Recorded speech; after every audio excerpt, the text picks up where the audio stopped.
Ethan Cole was 26 when he vanished in the northern wilderness of Black Hills National Forest, a place locals called beautiful in daylight and cursed after dark. He had gone camping with 3 friends, Mason, Tyler, and Noah, for a weekend trip deep beyond the marked trails, chasing a hidden lake Ethan claimed he found on an old map. On the first day, everything seemed normal. They posted photos, laughed around a fire, and sent short videos back home. But on the second night, Ethan's sister received a strange voice message at exactly 2:13 a.m. There was no talking at first, only heavy breathing, crackling fire, and the sound of something moving in circles outside the tent. Then Ethan whispered 4 words. "It's outside, watching us." The call ended there. By morning, all 4 phones were dead. No messages. No movement. Nothing. At first, their families thought the group had lost signal. But when 48 hours passed with silence, the police were called. Search teams entered the forest at sunrise, following the GPS from Ethan's last uploaded photo. By noon, the team found the camp. The fire was cold. Their truck was still there. And the tent stood untouched. But when police unzipped it, it was empty. No bodies. No blood. No people. Just one thing moving slowly in the darkness inside.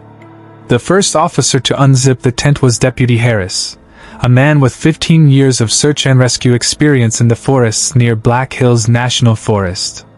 He expected to find scared campers, maybe injured, maybe hiding. Instead, his flashlight fell over 4 sleeping bags sliced open from the inside, their stuffing scattered across the floor like torn feathers. Backpacks were still packed. Food sat untouched. Ethan's camera lay in the corner, its battery somehow still warm. But in the center of the tent, something moved beneath a folded blanket. Harris froze. The thing underneath shifted slowly, dragging itself in small circles like it was searching for a way out. Another officer pulled the blanket back and found a dead deer, its stomach cut open, its insides hollowed clean, but there was no blood anywhere. It was as if something had drained it completely before placing it there. No footprints led into the tent. No claw marks. No sign of struggle. Just that deer, carefully placed in the exact center where the campers had been sleeping. Harris radioed for forensic teams, but before backup arrived, one strange detail caught his attention. The tent zipper was locked from the inside. Outside the tent, the ground was wet from night rain, perfect for footprints. But there were none, except the prints of the 4 campers leading away from camp. Barefoot. All running in the same direction toward the deeper woods. And 20 feet from the tent, someone had carved one word into a tree. "Look!" Deputy Harris followed the barefoot tracks with 2 officers, their flashlights shaking against the endless trees of Black Hills National Forest. The prints were fresh enough to survive the rain, deep in the mud as if the 4 men had been running hard, fast, and terrified.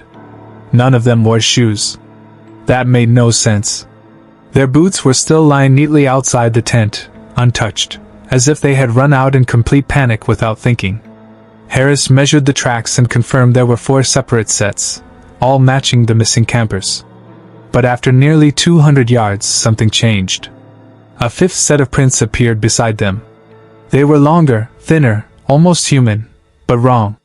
The toes were stretched unnaturally, and the heel dug deeper than normal, like whatever made them carried impossible weight. Harris stopped and stared at them, feeling the cold crawl up his neck. The 5th trail had not come from behind or ahead. It simply appeared beside the others, as if it had stepped into existence right there in the forest. One officer laughed nervously and said it was probably a bear deformity. Harris knew better. Bears did not walk like men. And men did not leave tracks like that. The trail ended at a clearing less than half a mile from camp. In the center was Ethan's phone, smashed against a rock, still recording.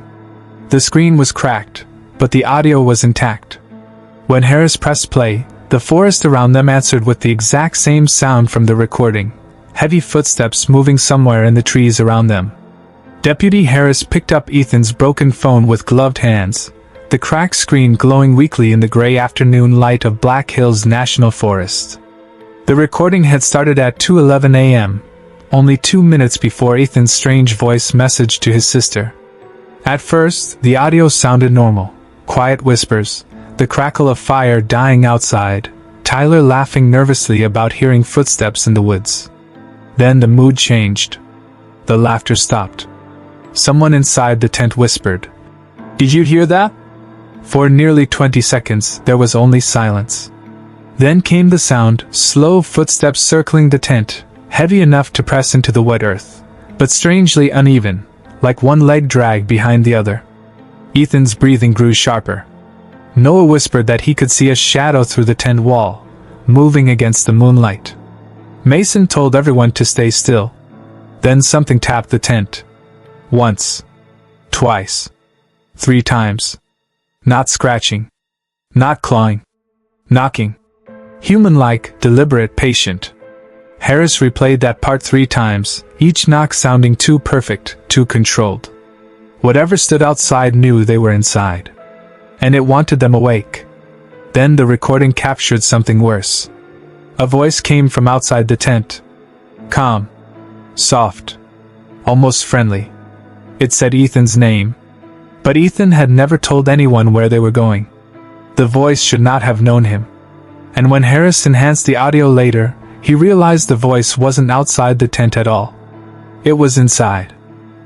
The forensic team recovered Ethan's camera from inside the tent and rushed it to the station near Black Hills National Forest.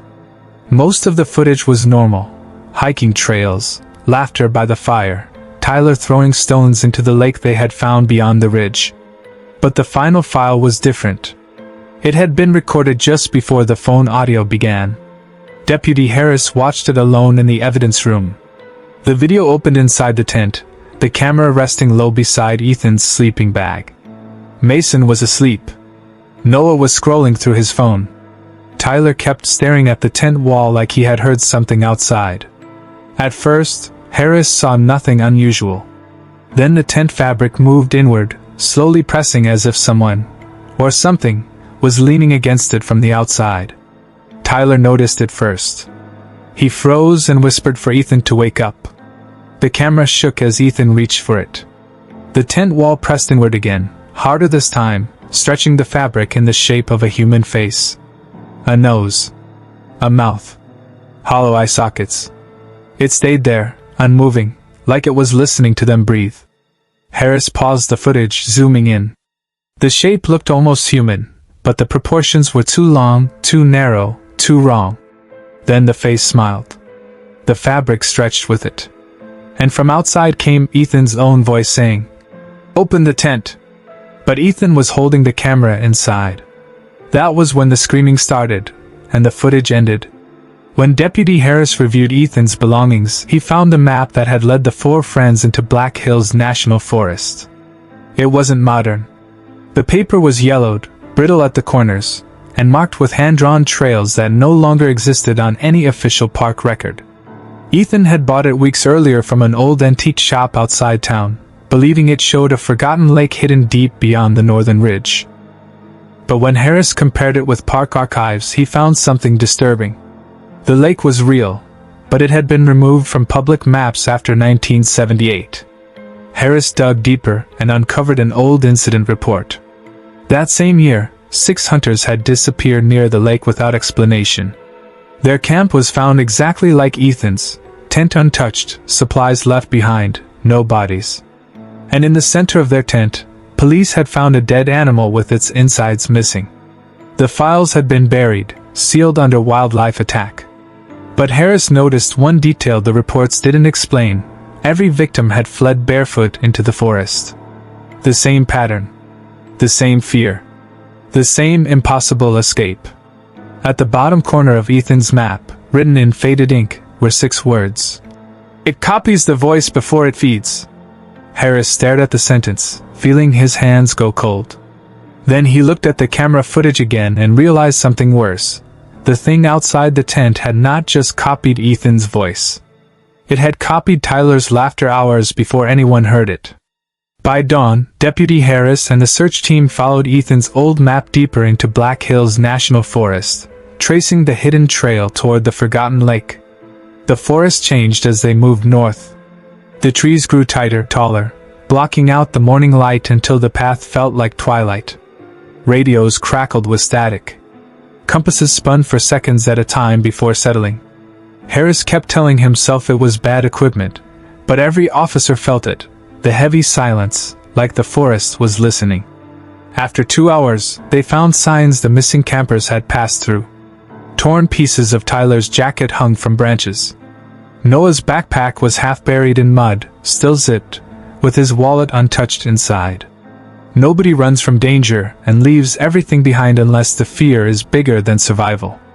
Then the trail opened into a clearing, and there it was, the lake. Black, still, and wide like oil beneath the gray sky. No birds circled above it.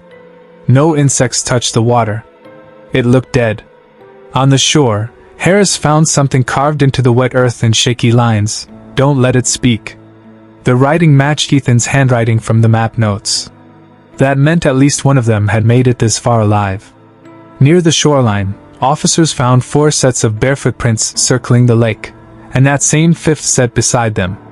But now the strange footprints were walking normally. The human ones were running. Deputy Harris stepped closer to the water of the hidden lake inside Black Hills National Forest, and immediately felt something wrong in the air.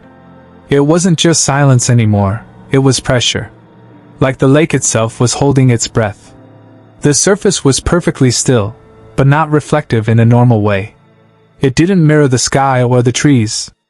Instead, it reflected something slightly delayed, like the image was always half a second behind reality. One officer tossed a small stone into the water. It didn't splash. It vanished before impact, like the lake swallowed it midair. The ripples appeared seconds later, forming too evenly, too perfectly, like something copying what water should do rather than reacting naturally. Harris ordered a drone to be launched. The drone hovered above the lake and sent back live footage. At first, everything looked normal. Then the feed distorted.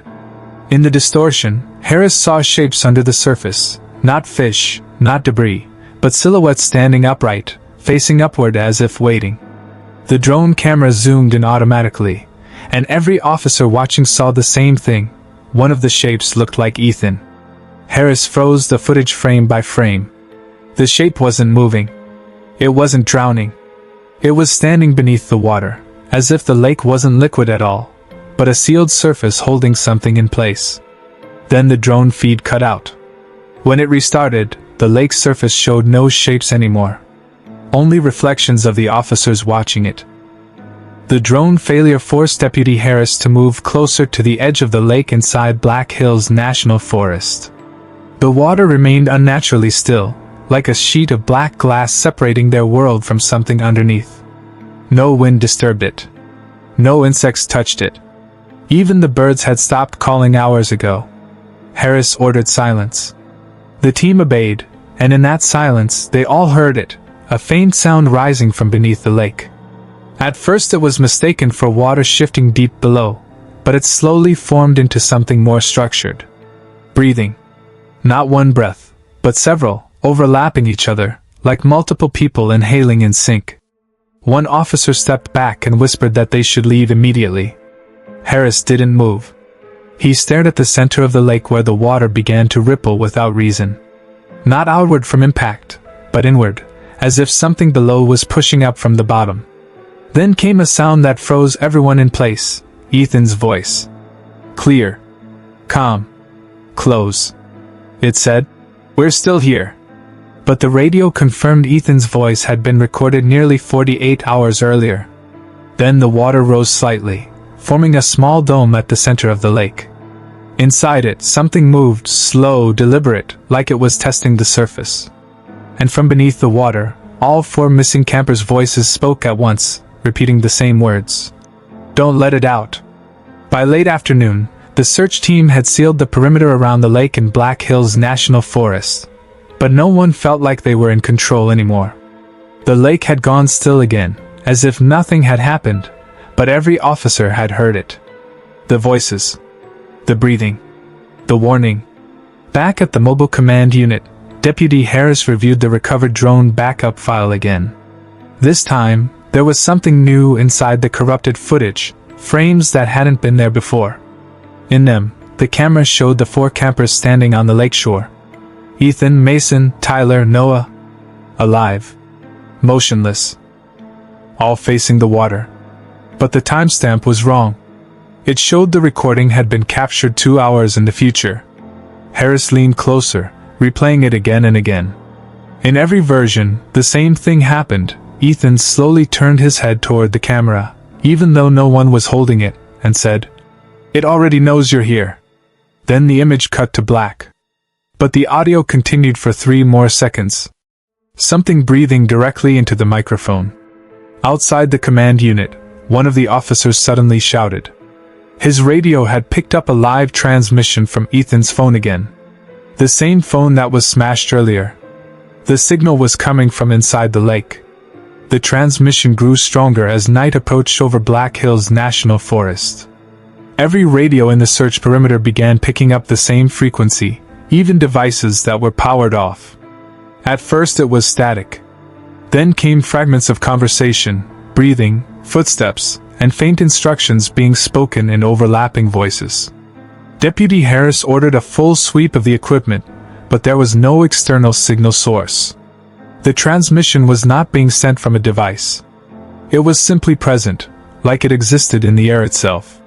One technician played back the audio through speakers, and the entire team froze when they recognized Ethan's voice giving coordinates. Coordinates that pointed directly to their current location. Harris checked the map again. The lake. The command unit. The perimeter. All of it formed a perfect circle around them, as if they had unknowingly built a boundary around something trapped inside. Then the radio spoke again, but this time it was not fragmented. It was clear, slow, and directly addressed to Harris. "You brought us back to it." Outside, the lake began to ripple again, but no wind had picked up. The water moved like something beneath it was slowly turning its body. And then every radio simultaneously switched to one final message. "It doesn't stay buried.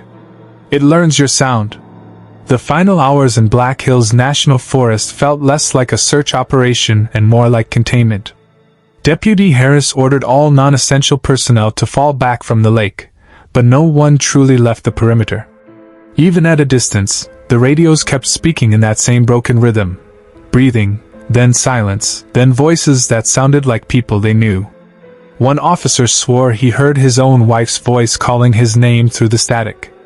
Harris refused to acknowledge it, but his hands were shaking. Then the command unit lights flickered. Every monitor connected to the surveillance feed switched on at once, even the ones unplugged. The screens displayed the lake from multiple angles, none of which matched any camera position. It was as if something was showing them the lake from its own perspective. In every feed, the surface of the water was now perfectly smooth again. Too smooth. Then a shape appeared beneath it. Slowly rising. Not breaking the surface, just pressing against it from below, like it was testing the boundary. The shape expanded until it filled every screen. And then Ethan's voice came through every device at once. Not recorded. Not delayed. Live. "It's learning your signals now." The lake didn't move after that. It didn't need to. Because whatever was inside had already started listening through them. At 3:17 a.m., everything inside Black Hills National Forest went silent. Not gradually, instantly. Radios stopped. Wind stopped. Even the distant night insects disappeared as if someone had erased sound from the forest itself. Deputy Harris noticed it first. The lake was no longer just still. It was waiting. The perimeter lights around the search zone flickered once, then dimmed to a low orange G. Then dimmed to a low orange glow, like dying embers. Officers reported seeing movement at the far edge of the trees, figures standing between the trunks, perfectly still, facing the lake. Harris ordered binoculars. What he saw made his stomach drop. They were the missing campers. Ethan, Mason, Tyler, Noah. But they were wrong. They stood too straight, too aligned, like mannequins placed carefully in the dark. Their faces were visible, but expressionless. No blinking. No breathing. No reaction to flashlight beams. One officer shouted that it was impossible. They had been missing for days. Harris raised his radio to confirm identities, but the radio only answered with Ethan's voice saying, "We didn't come back." Then all four figures took one synchronized step forward. Harris tried to issue an evacuation order, but his voice cut out mid-sentence. The radios didn't fail, they changed. Now they were repeating footsteps. Slow. Deliberate. Coming from inside the perimeter. The closer the figures moved inside Black Hills National Forest, the more wrong they became. Deputy Harris raised his flashlight again, forcing himself to confirm what he was seeing. Ethan's face was there, but it was not fully his anymore. The features were intact, yet slightly off, like someone had rebuilt him from memory instead of flesh. Mason's eyes reflected light too late, as if the delay between seeing and reacting didn't exist inside him anymore. Tyler walked with a dragging motion in one leg, identical to the unnatural footprint they had found days earlier. Noah didn't look at anything at all. His head stayed fixed forward, but his pupils shifted independently, scanning the forest like separate entities inside the same skull. Harris whispered for identification confirmation, but no one answered. The radios were no longer broadcasting sound, they were broadcasting presence. Every officer felt it before they understood it. The forest was no longer observing them from outside. Officer felt it before they understood it. The forest was no longer observing them from outside. It was observing them through them. Then Ethan stopped walking and looked directly at Harris. He opened his mouth, but the sound that came out wasn't his voice. It was layered, multiple tones stacked on top of each other, like several people speaking through one throat. "We learned how to stay," it said. And behind him, the lake in the distance began to ripple again. The moment Ethan spoke through the distorted voices inside Black Hills National Forest, every device in the perimeter failed at once. Flashlights dimmed. Radios fell silent. Even the emergency generators outside the command unit stalled as if something had cut their purpose rather than their power. Deputy Harris felt it immediately, a pressure in his ears, like the forest itself was listening through his thoughts. The four figures stood only 20 meters away now, but no one raised a weapon. Not because of fear alone, but because something inside them refused to act. As if their intent had been overwritten. Ethan tilted his head slightly. The movement was too precise, too studied. "It doesn't need the lake anymore," he said, voice still layered and unnatural. "It has enough of us now." Behind him, Mason's hand twitched, not like a human reflex, but like a signal being received. Tyler's shadow did not match his body anymore. It lagged half a second behind every movement. Noah's head slowly turned toward the officers, but his eyes were no longer tracking them. They were tracking inside them. Then Harris saw it. One of the officers began whispering Ethan's name without realizing it. Not as fear. Not as warning. But as recognition. And in that moment, Harris understood the worst part. Whatever came out of the lake didn't escape. It copied the living. Deputy Harris realized too late that the operation was never about rescuing the missing campers from Black Hills National Forest. It was about what they brought back with them. The forest stood completely still now. No wind. No sound. No movement except the four figures, Ethan, Mason, Tyler, and Noah, standing just beyond the perimeter lights. But they were no longer waiting or approaching. They were sinking. Harris watched as one officer slowly lowered his weapon without being ordered. Another began repeating static phrases from the radio like they were memories being installed. The infection wasn't spreading through attack, it was spreading through recognition. Then Ethan spoke one last time. Not to Harris. Not to the team. But through them. "You already let us out when you listened." The words hit like a command no one could resist understanding. Harris tried to step back, but his feet didn't respond immediately, like his body needed permission from something else first. Behind him, the radios turned on by themselves. All at once. And every single device played the same sound. Breathing. Circling. Waiting. Harris forced himself to look at the lake one final time. The surface was gone. There was no water anymore. Only reflection. And in that reflection, Harris saw himself standing outside the forest. Still watching. Still listening. Still waiting to be let in.